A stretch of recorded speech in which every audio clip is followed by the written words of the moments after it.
Hey everyone, Michael Short here. Come on, let's go outdoors. Well, we are in the Nordegg area, and over the years, the Alberta Conservation Association has worked with local landowners to sort of expand an area that allows for hunting and fishing and working with the local landowner. In this case, we're out here on a porter site in the Caroline area, and some interesting work has been taking place over the last year when it comes to what to do with established hayfields. And to help us explain that, a real pleasure to welcome Mandy Couve, who is with the Alberta Conservation Association. And Mandy, I guess first of all, welcome and thanks for taking some time to chat with us. Thanks, Michael. What is, I guess, at the 10,000 foot level unique about a hayfield? On an ACA conservation site, a hayfield is unique because it's a man-made feature. And so when we secure sites, we take a look at what's on the site and make some management plans and objectives. Sometimes the objective is to keep the hayfield as a functioning field because it provides habitat for wildlife and also opportunities for hunting and helps us with community relations.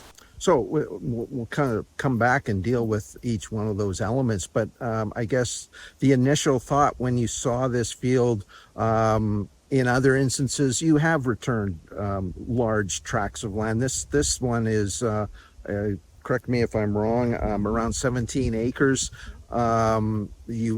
In other instances, you have turned it back into more wildland. But what were the driving factors to keep this as a hayfield, and how did you approach it in terms of, because when you look at it, it doesn't look like your traditional hayfield. Right. The previous landowner had been allowing neighbors to hay the field, and so we wanted to keep it as an active hayfield. When we took ownership of the site, the hay was pretty degraded, it was tired, and so we made the decision to rejuvenate the field. If it was missing a lot of alfalfa, and if we wanted to continue advertising it for people to hay, we had to have high quality hay for them to cut. So we had a couple of options. I contacted the Grey Wooded Forage Association because they're the experts in forage, and there were two options. We could either have tilled up the entire hayfield and reseeded it and planted a cover crop. That would have been a major disturbance. We would have potentially encountered weed issues, and it would have been a number of years before the hay was established.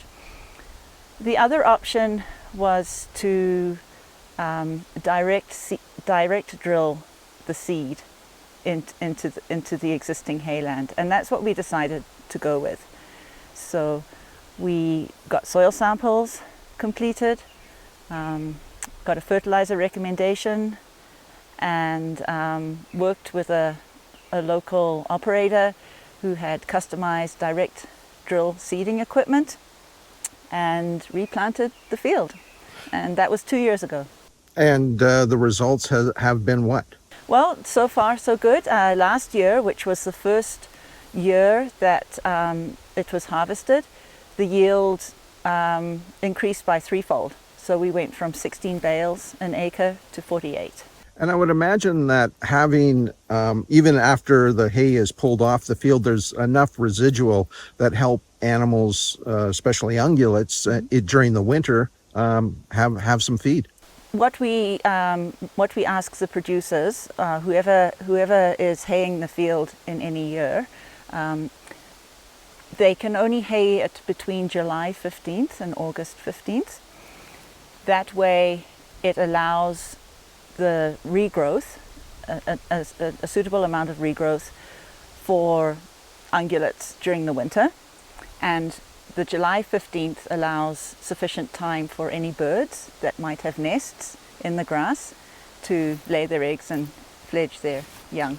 Got to imagine as well that having an area like this, to my inexperienced eye, and the only few times that I've gone out and done some archery, this looks like prime area for an archery stand and potentially an opportunity to take an animal on an ACA property, which is something that you folks are very passionate about. Yep, that's right, Michael. The Porter Conservation Site is bow hunting only, and the hayfield does provide a great opportunity for bow hunters.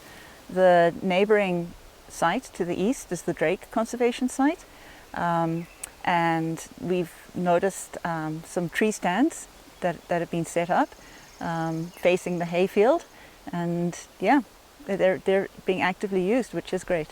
I guess another element about sites like this and in this location is the fact that you folks are always trying to build corridors there and have concurrent properties that really help protect habitat, and this looks like it's another step in that direction. Yeah, so the Porter site is directly adjacent to the Drake Conservation Site, and the two sites actually contain 4 kilometers of the Raven River as well. So that is, rivers are wildlife corridors. And then upstream and downstream, we also have riparian agreements with private landowners. So yeah, they're both great sites for wildlife conservation. Not to get too deep in the weeds in terms of costs and money and that type of thing, but how was the property secured? The property was secured largely through donations. There was a public fundraising campaign, and then several organizations also contributed. Trout Unlimited, the Red Deer River Naturalist Group, and Alberta Fish and Game Association. And in terms of this site particularly, I believe there was some involvement with the Minister's Special License? That's right. So the hayfield, the rejuvenation of the hayfield was funded by the Minister's Special License grant. We were successful in getting funding, and yeah, we used that money to pay for the fertilizer and the seed and the actual seeding of the site. Well, listen, thank you so much for some great information, and folks, even if you're not into hunting, you're right on the edge of a forest here, and I got to think that birding and wildlife viewing is something that would be really cool. So if you're a photographer, it might be a great place to come out and hang out during maybe early morning, late in the evening when animals start to move through this area. It's a wonderful opportunity. Till next time, I'm Michael Short. Come on, let's go outdoors.